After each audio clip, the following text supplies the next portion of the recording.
Assalamualaikum warahmatullahi wabarakatuh. Saya Dinda Kanaya Tabita, NIM 120 4612, Prodi Teknik Perkeretaapian TPB 21. Di sini saya akan menjelaskan mengenai materi program yang telah saya buat, yaitu saya membuat dua program. Yang pertama, fisika dasar, dan yang kedua, matematika dasar mengenai penjumlahan matriks. Alasan saya memilih kedua program ini karena saya memahami dan mengerti konsep yang akan saya buat. Baiklah, di sini saya akan menjelaskan fisika dasar terlebih dahulu. Yang pertama ada hashtag include IOStream. Include ini berfungsi sebagai sebuah prosesor pengarah yang mengatakan kepada compiler untuk meletakkan kode dari header file IOStream ke dalam program. IOStream adalah sebuah header file yang digunakan untuk input atau output dalam C++ program. Selanjutnya ada using namespace std. Digunakan untuk memanggil namespace yang memiliki nama std. Namespace std merupakan standar namespace dari C++ yang dapat digunakan untuk memanggil fungsi yang terdapat di dalam namespace tersebut. Selanjutnya ada float. Float ini digunakan yaitu untuk tipe data numerik yang memungkinkan untuk menyimpan nilai dalam memori bersifat bilangan pecahan atau real maupun eksponensial. Di mana ada float converse, float count velocity, dan float count post. Di mana float converse ini berfungsi untuk menghitung gaya gravitasi yang berpengaruh pada benda dengan massa m dan percepatan gaya gravitasi dengan asumsi percepatan gravitasi sama dengan 10. Lalu persamaan gaya F sama dengan m dikali A dengan A percepatan gravitasi. Float converse ini float m. Selanjutnya ada float count velocity, yaitu float t, float v0, dan float a, di mana berfungsi untuk menghitung kecepatan benda pada waktu t dengan kecepatan awal v0 dan percepatan a persamaan kecepatan vt sama dengan v0 ditambah a dikali t. Selanjutnya yaitu float yang ketiga, yaitu float count post, di mana terdapat float t, float v0, dan float a, di mana berfungsi untuk menghitung posisi benda pada waktu t, kecepatan v0, dan percepatan a dengan asumsi posisi awal benda adalah 0. Persamaan posisi x sama dengan v0 dikali t ditambah 0,5 dikali a dikali t dikali t. Selanjutnya ada void input val. Ini terdiri dari float t, float dikali m, float dikali a, float dikali v0, di mana prosedur untuk menginput nilai t, m, a, dan v0 dijalankan di awal saat program pertama kali dijalankan dan ketika user memilih satu pada main menu. Selanjutnya ada void main menu. Void main menu ini apabila tidak ada tampilannya maka dia kosong, sehingga kita memasukkan prosedur untuk menampilkan menu utama dengan pilihan yang pertama, satu mengedit nilai A, V0, dan M serta T. Yang kedua, menampilkan nilai kecepatan Vt pada waktu T. Yang ketiga, menampilkan gaya gravitasi yang bekerja pada benda. Yang keempat, mengecek posisi benda pada waktu T. Dan yang kelima, mengakhiri program.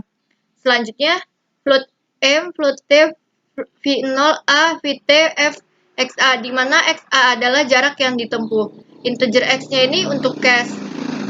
Terdapat juga char. Char ini menampung satu digit karakter baik berupa huruf maupun angka. Selanjutnya ada float fisika dasar, di mana terdapat tanda kurung siku seperti ini yang berupa array. Lalu ada inMain. inMain ini digunakan sebagai nama judul fungsi. Tanda simbol seperti ini digunakan untuk mengapit argumen fungsi, yaitu nilai yang akan dilewatkan ke fungsi. Sedangkan simbol seperti ini digunakan sebagai awal program eksekusi dari program. Selanjutnya yaitu cout. Cout ini digunakan berfungsi untuk menampilkan output ke layar. Simbol cout ini seperti ini, yaitu namanya left shift, di mana untuk menuliskan teks yang akan ditampilkan ke layar. Teksnya harus diapit dengan tanda petik 2 seperti ini. Dan membuat baris baru bisa menggunakan ENDL. Selanjutnya di sini cout ini digunakan sebagai data diri dan program inputan, yaitu selamat datang di program hukum Newton. Lalu ada fungsi yaitu T, M, A, dan V0. Lanjut ada while. While ini yaitu salah satu pernyataan pengulangan untuk menjalankan suatu pernyataan lalu diuji apakah benar, tetapi jika bernilai salah maka pernyataan tidak dijalankan. Pada perulangan while ini seleksi while-nya berada di bagian bawah berulangan. Lalu lanjut ada switch. Switch ini pilihan, di mana ada switch case pertama yaitu menginputkan yang pertama, dan switch case kedua menginputkan pilihan kedua yaitu kecepatan pada detik ke, switch case ketiga yaitu gaya yang bekerja pada masa ke, dan yang keempat yaitu posisi benda pada detik ke, dan yang kelima yaitu return atau mengakhiri program. Selanjutnya Cout ini di sini ada pertanyaan, apakah masih ingin mencoba? Jika iya maka ketik Y, jika tidak maka ketik T. Lalu di sini ada yaitu konsep percabangan if juga, dimana jika kita mengetikkan Y maka akan tampil input data kembali, tapi jika kita mengetik T maka akan tampil Anda telah keluar dari program, terima kasih. Selanjutnya void menu ini yaitu menu utama dari program. Yang pertama ada edit nilai waktu, masa, percepatan, dan kecepatan dan awal. Yang kedua, cek nilai kecepatan pada waktu T. Dan yang ketiga, cek gaya gravitasi yang bekerja pada benda.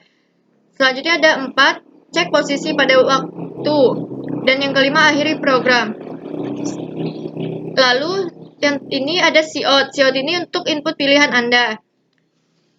Ada percabangan yaitu apabila X kurang dari 1, X lebih dari 5. Cout-nya input salah, silahkan ulangi input Anda. While-nya jika X kurang dari 1, X lebih dari 5. Lalu ada float count velocity, yaitu float T, float V0, float A.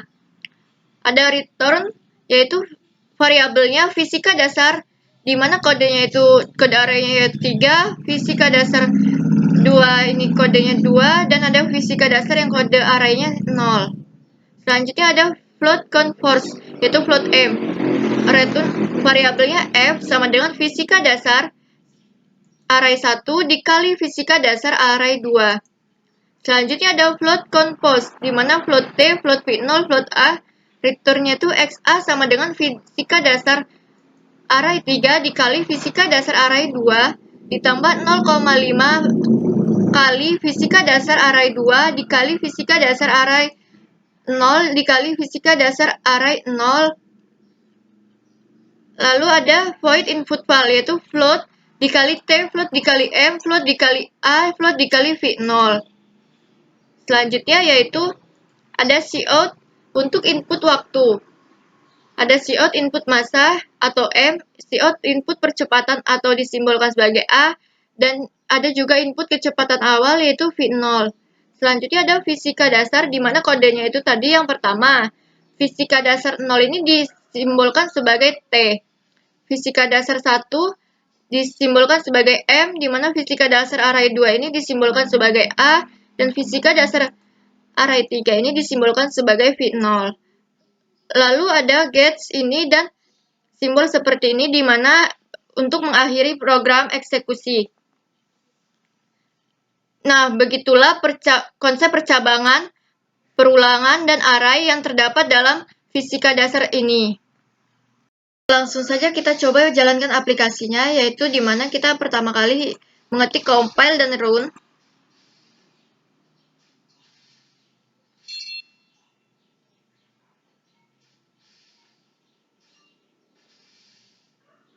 Maka akan muncul tampilan seperti ini di layar.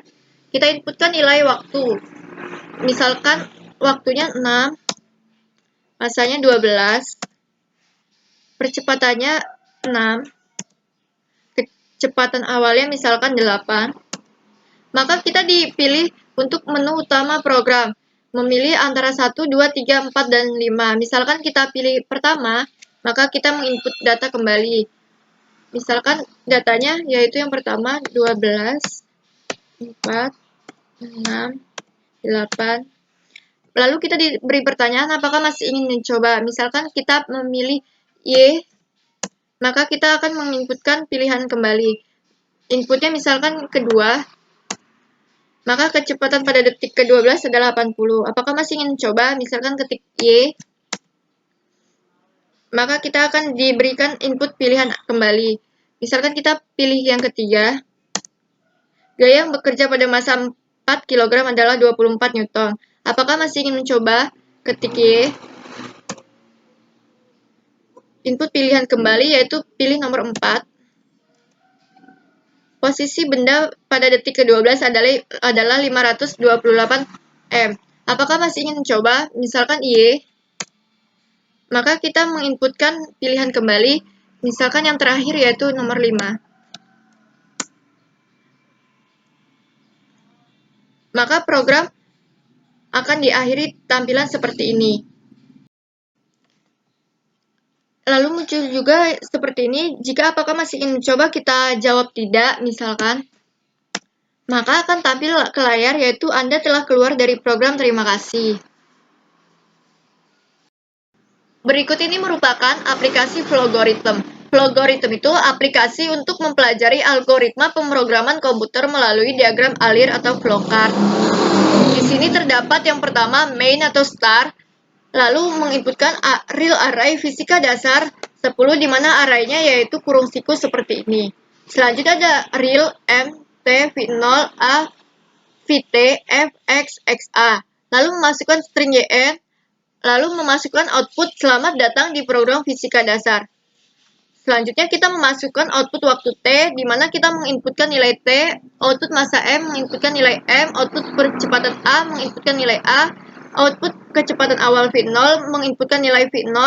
Lalu di sini ada fisika dasar array 0 disimbolkan sebagai T, fisika dasar array 1 disimbolkan sebagai M, fisika dasar 2 disimbolkan sebagai A, fisika dasar array 3 disimbolkan sebagai V0. Lalu selanjutnya di sini terdapat output yaitu pilihan dari 1 sampai 5. Output yang pertama yaitu untuk edit nilai waktu, masa percepatan dan kecepatan awal. Output kedua untuk cek nilai kecepatan pada waktu. Output ketiga cek gaya gravitasi yang bekerja pada benda. Output keempat cek posisi benda pada waktu T. Output kelima yaitu akhiri program. Setelah itu kita memilih dari program 1 sampai 5 ini, kita akan dipilih untuk input pilihan kembali. Di mana input X sama dengan 1, pilihan pertama yaitu kita memasukkan output waktu T, lalu menginputkan nilai T, output masa M, lalu menginputkan nilai M, output percepatan A, lalu menginputkan nilai A, output kecepatan awal V0, lalu menginputkan nilai V0. Di sini juga terdapat fisika dasar array 0 disimbolkan sebagai T, fisika dasar array 1 disimbolkan sebagai M, fisika dasar 2 disimbolkan sebagai A, fisika dasar 3 disimbolkan sebagai V0. Lalu di sini dikasih pertanyaan yaitu output apakah masih ingin mencoba. Jika iya maka ketik Y, jika tidak maka ketik T. Jika kita mengetik Y, maka di sini akan muncul pilihan kedua yaitu memasukkan variabel fisika dasar array 3 ditambah fisika dasar array 2 dikali fisika dasar array 0. Lalu kita memasukkan output kecepatan pada detik ke, output fisika dasar array 0, output adalah output variabel VT. Selanjutnya jika kita ingin menginputkan kembali, kita akan ke program ketiga, yaitu variabel F sama dengan fisika dasar array 1 dikali fisika dasar array 2. Lalu kita memasukkan output gaya yang bekerja pada masa, output fisika dasar array 1, output adalah output F. Selanjutnya jika kita menginputkan data kembali, yaitu menginputkan data keempat, di sini terdapat variabel XA, di mana fisika dasar array 3 dikali fisika dasar 0 ditambah 0,5 dikali fisika dasar array 2 dikali fisika dasar array 0 dikali fisika dasar array 0. Maka kita akan memasukkan output posisi benda pada detik ke, output fisika dasar array 0, output adalah output XA. Selanjutnya di sini juga terdapat program terakhir yaitu output input salah, silakan ulang input Anda jika kondisi passwordnya salah. Selanjutnya di sini juga terdapat pertanyaan yaitu jika ingin mengulang maka ketik Y, lalu tahap terakhir yaitu ada N ataupun selesai. Mari kita coba saja eksekusi dari program ini. Apakah bisa dijalankan atau tidak? Nah, akan tampil selamat datang di program fisika dasar. Misalkan kita masukkan waktu yaitu 6,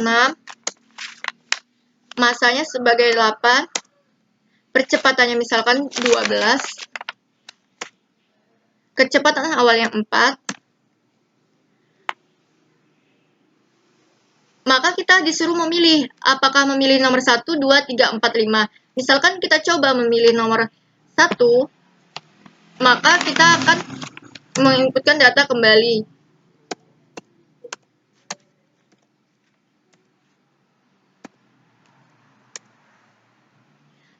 Lalu muncul pertanyaan, apakah masih ingin mencoba jika iya ketik Y. Misalkan kita ketik kembali untuk mengetahui perulangannya apakah bisa dijalankan atau tidak. Ternyata bisa, kita inputkan misalkan yang kedua. Apakah masih ingin mencoba? Kita ketik Y. Kita pilih yang ketiga. Selanjutnya kita pilih misalkan yang keempat.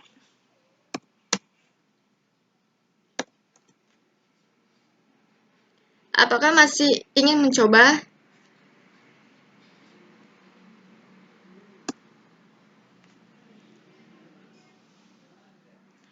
Nah, telah selesai guys. Ternyata programnya bisa dijalankan. Selanjutnya program kedua yaitu penjumlahan matriks, di mana include using names in main, do while, if, else. Tadi sama fungsinya seperti program pertama. Namun di sini terdapat perbedaan yaitu string password, di mana kita memasukkan password terlebih dahulu. Jika passwordnya benar, maka akan tampil selamat datang guys. Dan jika passwordnya salah, maka dia disuruh menginputkan kembali. Selanjutnya, setelah kita menginputkan password, kita akan memasukkan jumlah baris matriks. Setelah masukkan jumlah baris matriks, kita masukkan jumlah kolom. Setelah itu akan muncul masukkan elemen matriks pertama, elemen matriks kedua, lalu akan tampil hasil penjumlahan dari matriks.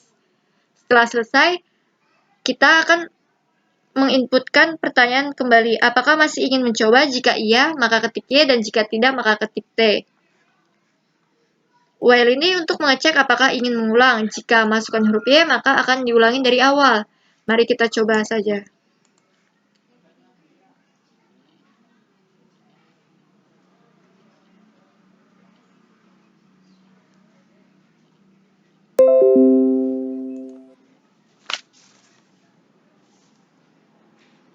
Misalkan 1, 2, 3. Matriksnya misalkan 2. Kolomnya 2. Maka kita masukkan elemen matriks pertama misalkan 1, 2, 3, 2, 3, 4, 3, 4, 5, 5, 6, 7. Kita masukkan lagi elemen matriks kedua, 1, 2, 3, 6, 7, 8, 7, 8, 9, 4, 5, 6. Maka akan muncul hasil penjumlahan matriks tersebut. Di sini apakah masih ingin mencoba? Jika iya ketik Y, jika tidak maka ketik T. Misalkan kita ketik Y, maka akan muncul menginputkan kembali.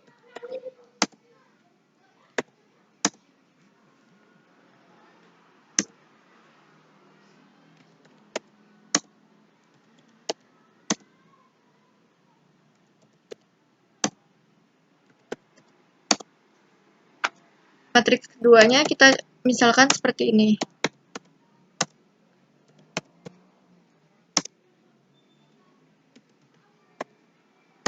Maka akan muncul hasil penjumlahan matriks seperti ini. Apakah masih ingin mencoba? Jika tidak, maka ketik T.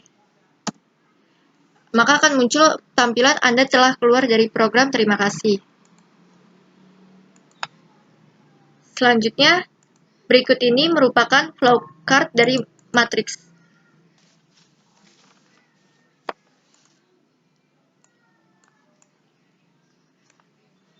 Dimulai dari start, loop, baris, kemudian J, loop lagi, J column, habis itu isi matriks kedua, get matriks kedua, kemudian kita inputkan, lalu tahap terakhir yaitu end ataupun selesai. Flowchart ini bertujuan untuk menggambarkan urutan penyelesaian masalah dengan sederhana, rapi, dan jelas. Demikianlah penjelasan dari saya akhiri. Wassalamualaikum warahmatullahi wabarakatuh.